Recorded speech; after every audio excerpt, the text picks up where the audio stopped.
இறால் தொக்கு பண்ண போகிறேன். சுவை அதிகமாகவும் நேரம் கம்மியாகவும் ரொம்ப டேஸ்டான இறால் தொக்கு. நாங்கள் வந்து கோயிலில் போய் வச்சு பார்த்தோம்.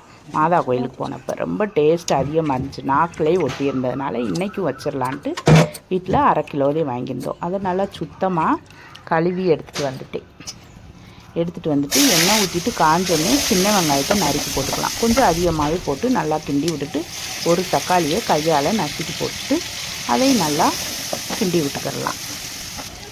இப்போ வந்து உப்பு போட்டுக்கிறோம்.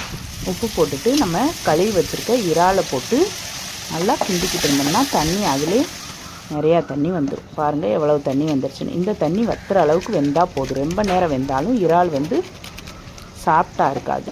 இப்போ வந்து மல்லித்தூளும் மிளகாத்தூளும் போட்டு கொஞ்சம் மஞ்சத்தூள் வேணும்னாலும் போட்டுக்கலாம். போட்டு கலந்து விட்டுட்டு மிளகுத்தூள் போட்டு இறக்குனா சூப்பரான இறால் தொக்கு. நினச்சி பார்க்காத அளவில் டேஸ்டான இறால்